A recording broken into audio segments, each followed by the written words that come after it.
Well, what in the hell happened there?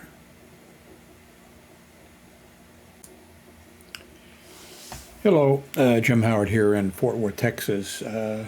Today's date, it's November 15th of 2021, and that's 5:30 a.m. in the morning. I've been up for quite a while. Like I said, it's 5:30 a.m. About 8 a.m. we've got a food order going to be delivered from Walgreens grocery store. And I've switched to microphones again.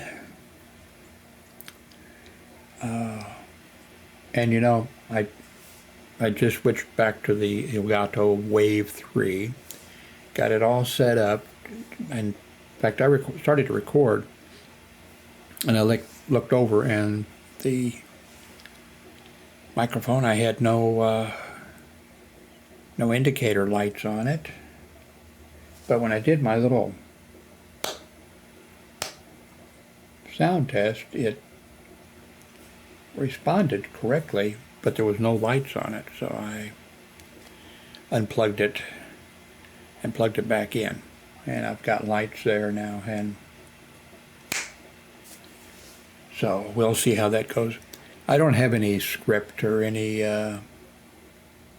list of anything. I just thought I should make a video.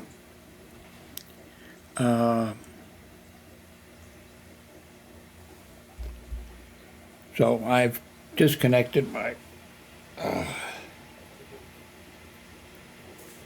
Blue Yeti.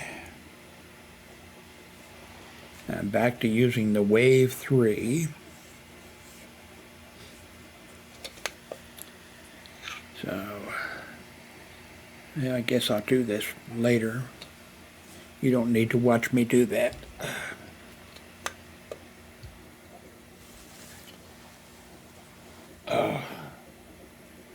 What else is going on? Well, I've moved the media, whatever that says, the camera.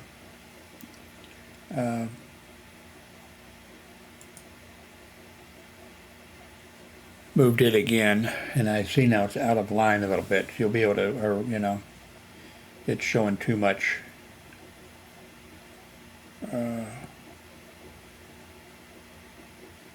I need to move it a little bit, but I can't get to it.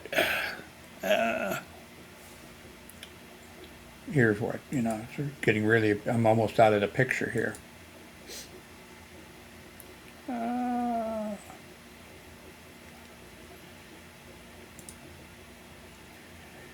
Well, let's see what there is to talk about.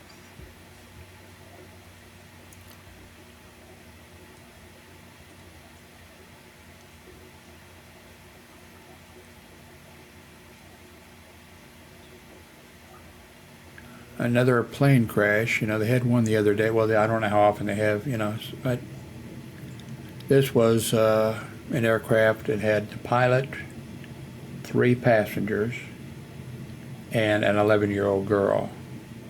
And the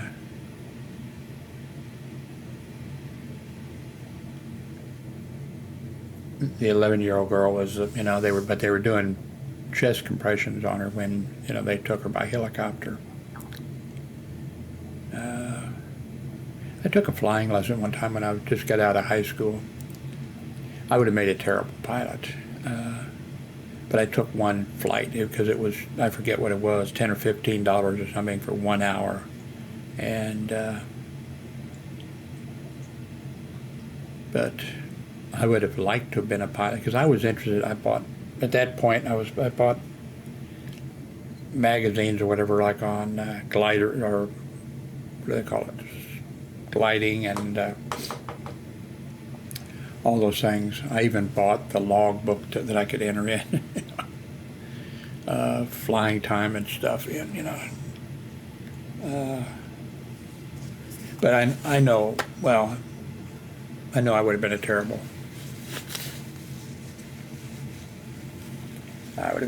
pilot. And really, it's, you know, just very unsafe for those type of aircraft. You're, probably safer, as they talk about in the, the major aircraft than you are driving to the airport. Where did I see it? Okay, I wanted to emphasize, after saying that, then I wanted to show you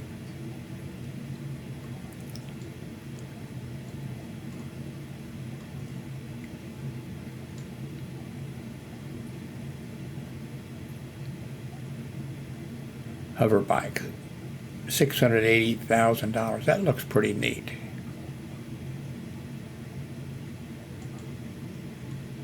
Okay, where is...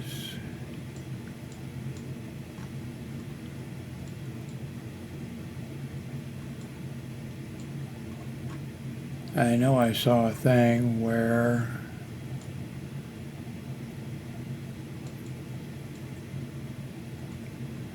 Oh, here it is. Another employee. This one, a Southwest employee, ended up, in a hospital after being assaulted by a passenger. And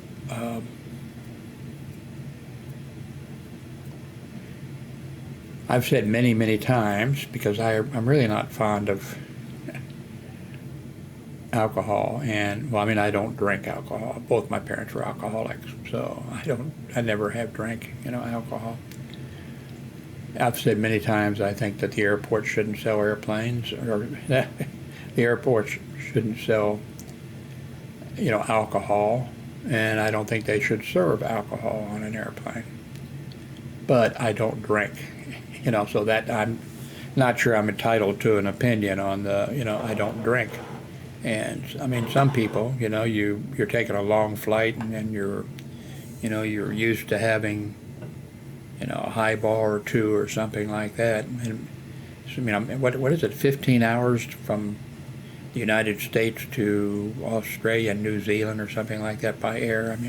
So I can be sympathetic towards, but maybe they could, I don't know, I don't have the answer. There are businesses at the airport that serve, I guess, good food, and makes time if you're waiting for, a flight, and sometimes they're delayed, all this kind of stuff, and probably a lot of those businesses couldn't make it if they didn't serve alcohol in addition to their whatever they serve, in food. So I don't know. I don't have the answer to it, but.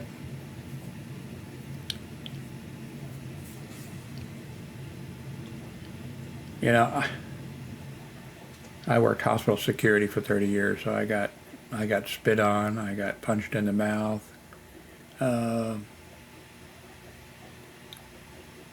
Well, one hospital, I got off duty at 10 o'clock and pulled out of our hospital parking lot and drove across the street, and there was actually two guys,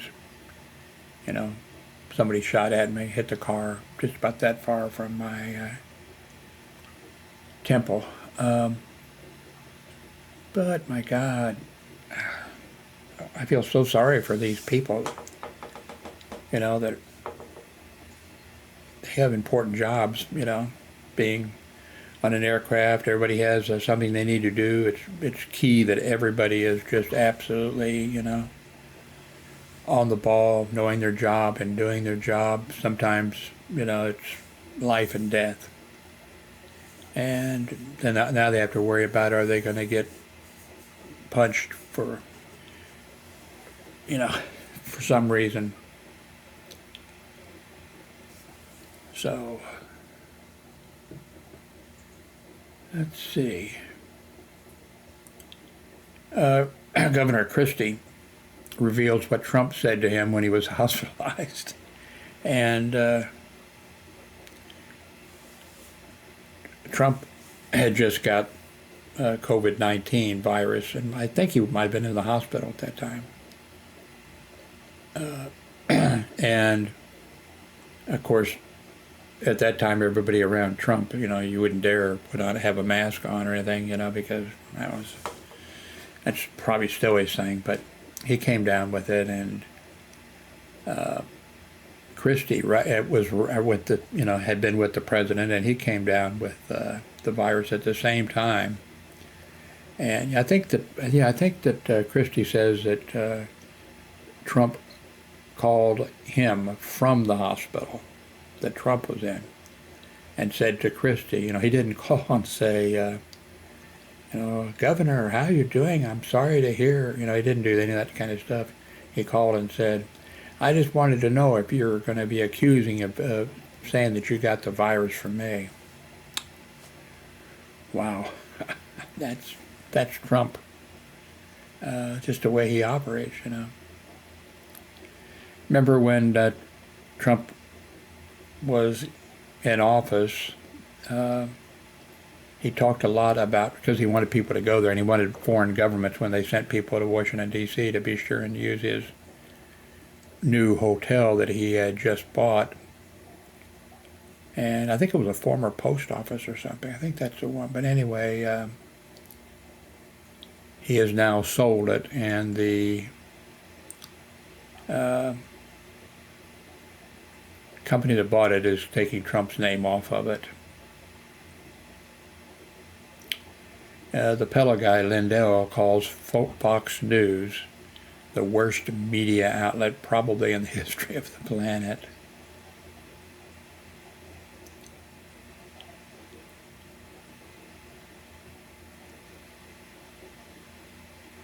A woman is permanently injured from a skin lightening cream tainted with an extremely toxic form of mercury. The first such case in the U.S. I don't know what this is. People who are offended by Indian matchmaking prove its point. I don't know what that's. I could guess.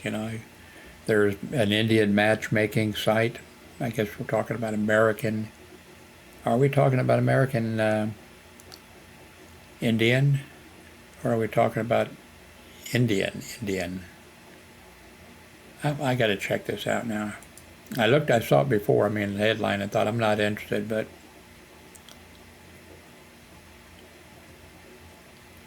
binge watching and hate watching go hand in hand, and so it's been with Netflix. Oh, okay. I guess there's a show, Indian Matchmaking, and yeah, they're talking about the India. So I guess they're hooking up. Well, no, it looks like in this case, they're hooking up. Yeah. Yeah, I don't know how you would, with the caste system that they have and everything, which is still going on, that would be,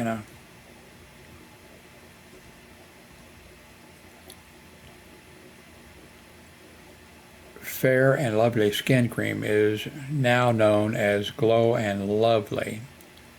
Long controversial skin lightening products have come under renewed fire after global protest over racism. I don't know if the people outside, well, usually the people outside the United States, well, our elections and half of our people show it, that the people of the United States don't know anything about politics, don't know anything about the Constitution, don't know anything about our American history, but the people in Europe and other places, they know more about what's going on and what has gone on here than our citizens, who unfortunately are voters, But it's interesting,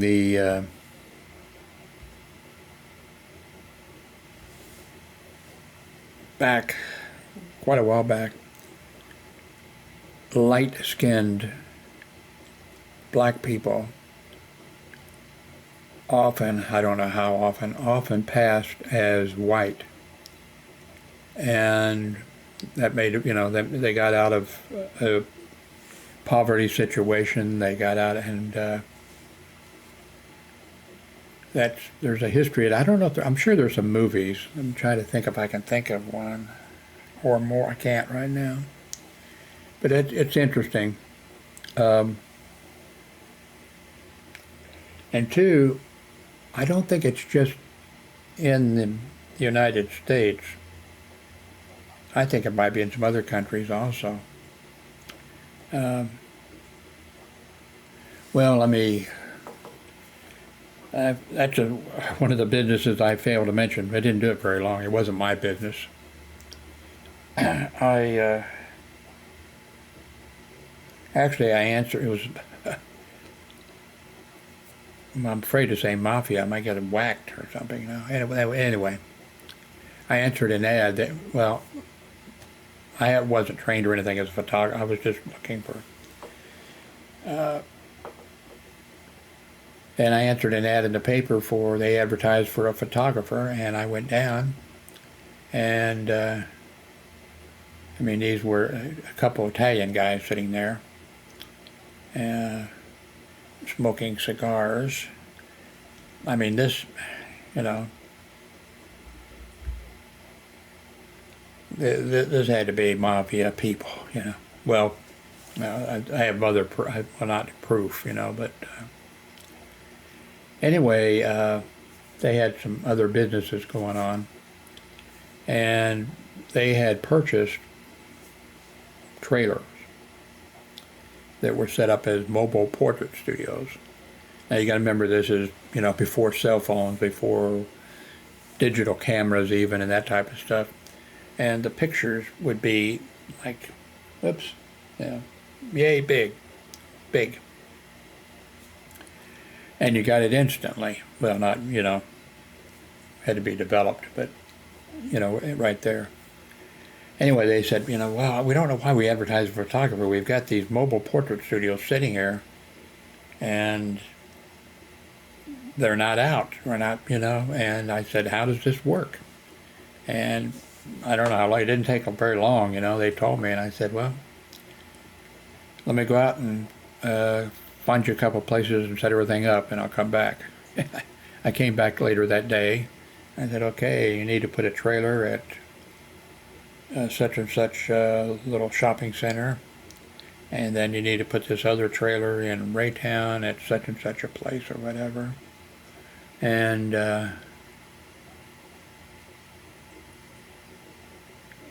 anyway, I had everything all set up. They had if the place had an electrical plug-in outside, we could just plug the trailer in there. If they didn't, these guys had a couple. They had the truck to go out with a generator and all that type of stuff. But then, of course, I thought I had everything all set when I went back, you know. And they said, well, we don't have any people to run the thing. I said, okay, I'll hire some, you know. And I went out and took care of that. Now, the one that I put in Raytown must have been out of the jurisdiction of this mafia family, because I got a call from the police that somebody had put a pipe bomb on it and it exploded, so I had to go out. I guess I should have checked, where are you guys in, you know, so I don't step out of the area. But anyway, then I booked the trailers, you know, after those. Now, they had more trailers than that, but I had, you know, and I booked the trailers for the next place that we're going to go to and everything. And I hired a young married couple for one, and then I hired this lady for the other, and then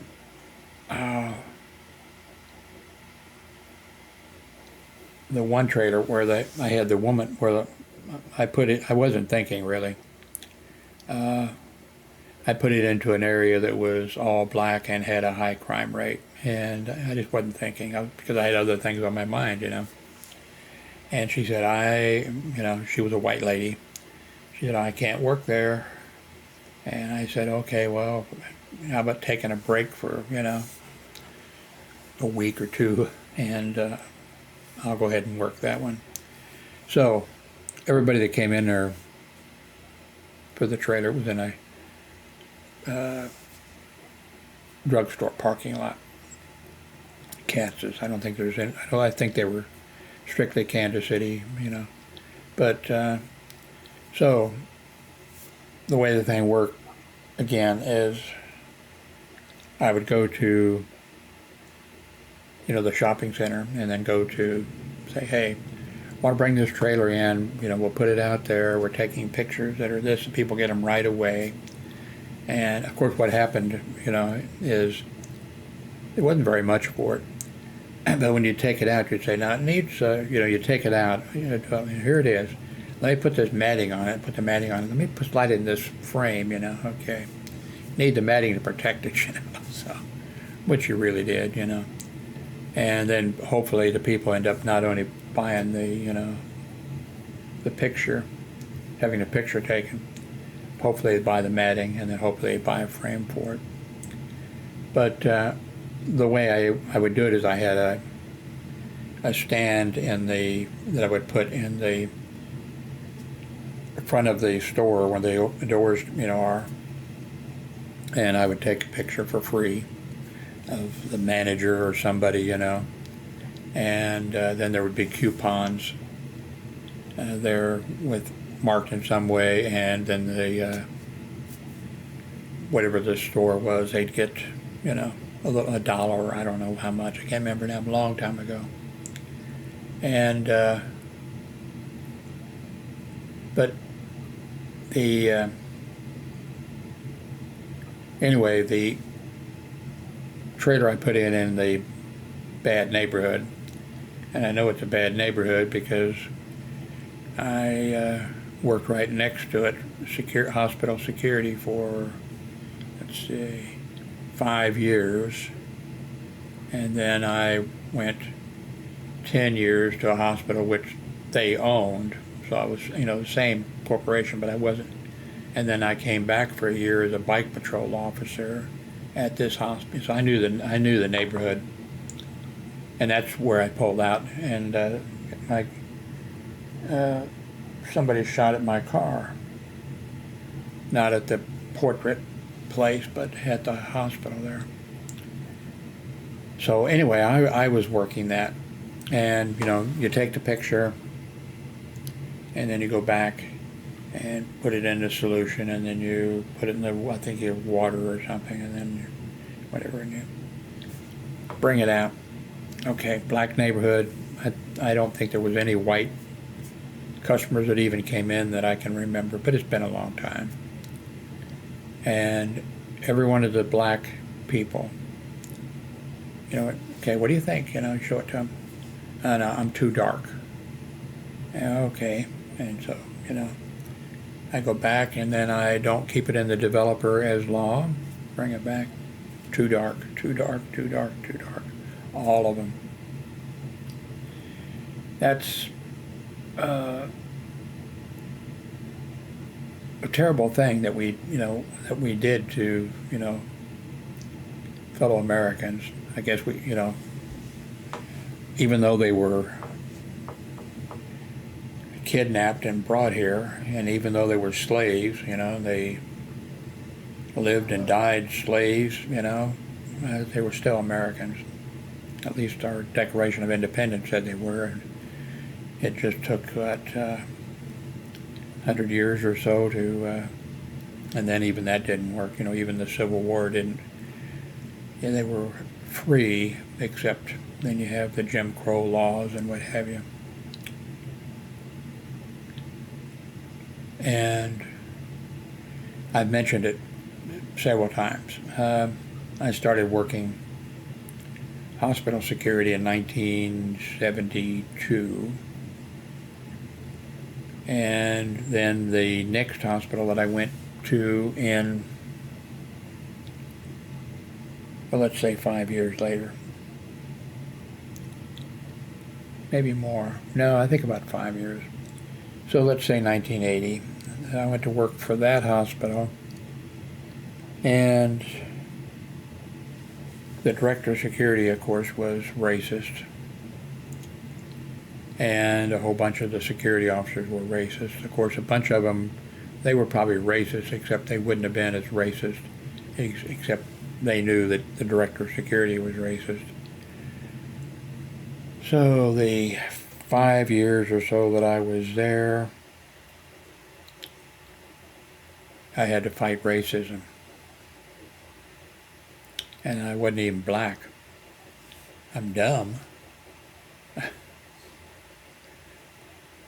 But I'm not black, and I had to fight racism.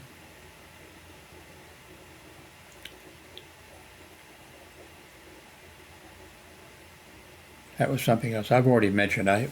You can't find it here, but I've mentioned some of the things, like the director of security sending me down to bring the family of some gypsies up so he could tell them. I knew when I they're not causing any trouble. Well, no. Oh, I know how those people are. I was in I was in the military over in Germany. I know how those gypsies are. So I'm going to tell them, please, Then I went down and got the family, brought them up, and then he tells them, I know how you people are. I know your ways. He actually said all this. I know you're taking ways and all this. Oh my God. And there was, at another time he suspected one of our parking lot attendants. The day shift, I was in charge of the security officers on the day shift and the 7 parking lot attendants. And one of the parking lot attendants was telling the director of security that he wanted to buy a car,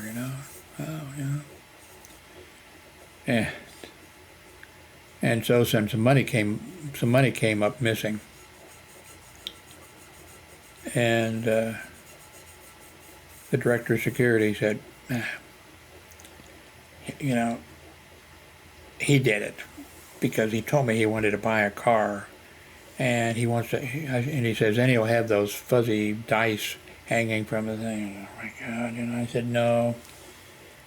He would not he would not steal. He's proud to be. Actually, I'd got him promoted up to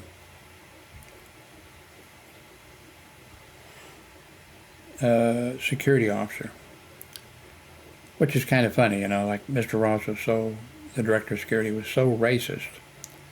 And then I said, so-and-so's doing a great job as a parking lot attendant. And, what we could do is we could use him to run some of the errands that sometimes they want us to run, the hospital wants us to run, that we're not running because we need everybody. But if we had him, and I was thinking, driver, something like that. Mr. Ross said, well, let's just make him a security officer. And I said, great, And then he's,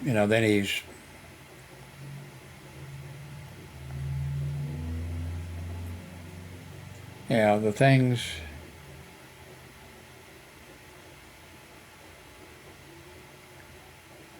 I saw, there. Now, I saw racism other places. Well, I spent a summer when I was a kid, though. I spent a summer in Barnwell, South Carolina. My dad worked on the H-bomb plant. They were building one there, Savannah. Was it the Savannah? Can't remember now the name of it.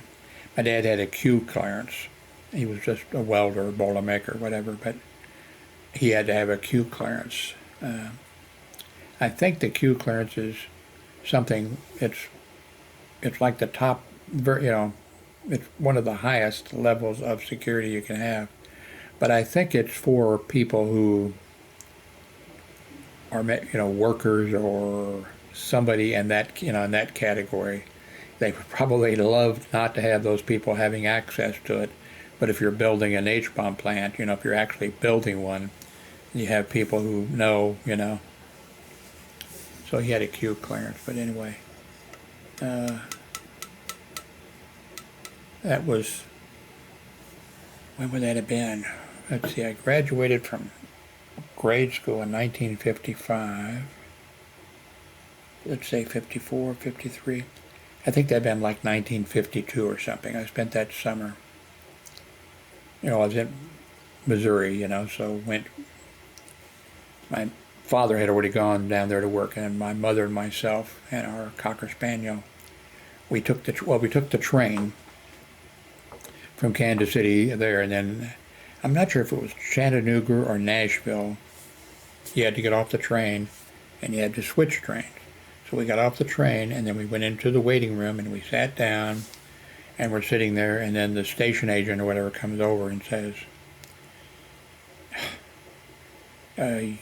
you're not allowed, this is a colored only waiting room. You have to go to the white waiting room. So we went over there, and then we got to South Carolina, and my dad was supposed to meet us at the train station. We couldn't find him. There was no way to reach him. And this is before cell phones and everything. And so we left, and I'm not sure how we were going to get to, I can't remember now, but we left. Actually, he was there. He had fallen asleep in the car. He was out there in the car someplace. And so we got on the bus. I think it was Atlanta, Georgia, actually, I think. Anyway, the bus went about a block, and it stops. And the bus driver calls my mother and myself up to the front. You can't sit in you can't sit in the back. That's for colored only. You have to sit up here. So we had to sit up there. Then it was kind of funny, so what was I, 12, something like that, I don't know. So there were trailer parks, gigantic trailer parks. All the trailers had no air conditioning, by the way, all owned by the federal government, where they, put the employees in there with their families that were working on the H-bomb plant. And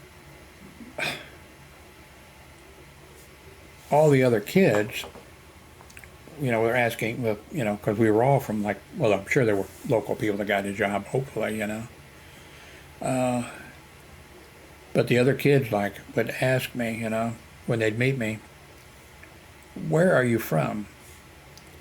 And I'm not sure if they, they had to say what state, what was, And I said, I'm from Missouri. Oh, okay. Because the state of Missouri, when the Civil War started, the legislature or whatever voted to join the Confederacy, and the Union troops were there already, and the Union troops just took over the legislature, and I'm not sure if they arrested the governor or if he fled, or I can't remember the details now, but so I think on the Confederate flag there was a star for Missouri, but anyway, the kids ask,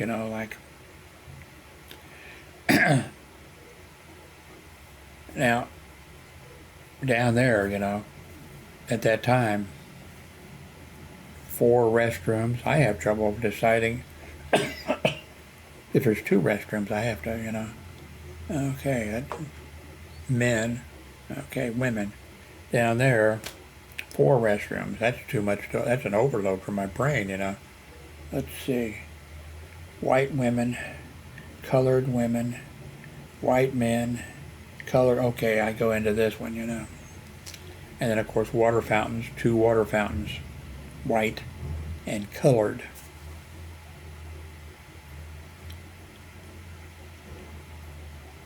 I can remember my father actually, this is going to sound really racist, but my father really, he was typical maybe of his, but he was a union member, and when it came to, the union and to his brothers in the union,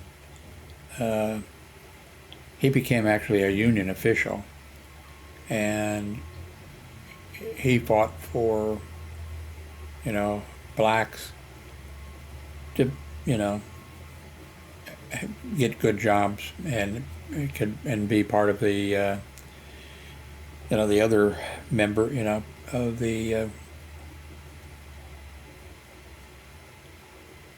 apprenticeship program. When that came along, the federal government had to pass a thing saying that unions could set up apprentice programs, and that people, because of, otherwise you'd run into trouble because the apprenticeship program, you have people that are in the apprenticeship program, a few, and when you have, like, I was in the boilermakers union also, but I wasn't in the apprenticeship program. My father wouldn't have, put me in the apprenticeship program, and I would never have asked him to get into the apprenticeship program. Favoritism and what have you. But for the apprenticeship program, but you have these people, young people, hopefully, and when a job opens up, a boiler or whatever it is that the boilermakers do, boilermakers, blacksmiths, what was shipbuilders, all that kind of stuff.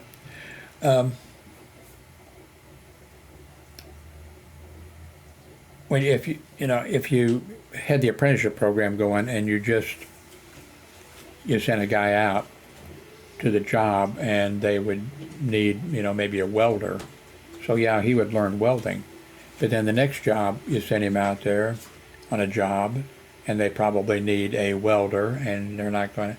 So what it had to be, it was set up so as these go out, apprentice goes out, they make sure that he goes through, blueprint reading, all this stuff. So you have an apprentice, you have somebody when he's done, he knows, he's a journeyman, boilermaker, welder, or whatever. And my father, the union members and the other business agent didn't want a black to be able to be an apprentice, in this apprentice, program. My father insisted, and he said, they're brothers, they're union members, they're brothers, and but I can remember when my father went to the, South Carolina. I don't know if he called and talked to my mother, or if he wrote it in a letter, but he communicated to her that, when you come out here this summer, because I would be, out of school during the summer, you're going to find that the colored people, they step off the sidewalk to let white people, go by. They move out of the way, something like that. And so when we got there, I think the way it was sort of, there was an understanding between the coloreds and the whites. And I forget what night, there was like Friday or Saturday night, evening, or maybe the day, well, I think like the evening, that, that's, the coloreds they can do their shopping, they can do their drinking, they can do all of this stuff, and the white people will just, stay away. That's their night, And so, of course, I didn't want anybody stepping out of the way, away from me, but even at that age. But I think we went on the wrong. We must have gone on the wrong night. Let's say that their night, their evening and night was, let's say, was Friday, and all the local people, the white people, they knew, hey, we're not doing our shopping tonight. This or this. This is. They knew, so we went on the wrong night. The colored people, like, like knock us off the side. We had to step off into the gutter, to let them pass.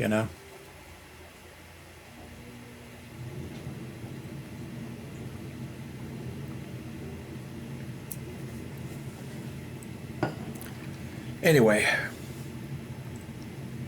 36 minutes is enough. I should have tested this. I think this is the test of the Elgato Wave 3 microphone. I may be back using this tomorrow. I don't know what it is. I've said this before. I'm tempted to go back to my headset. Once I got the right headset, that actually worked okay. But these are great microphones, both of them, and they're great microphones, and the software is great. Everything's great, but I don't know what it is. Sabotage, that's what it is. Anyway, thank you very much for watching.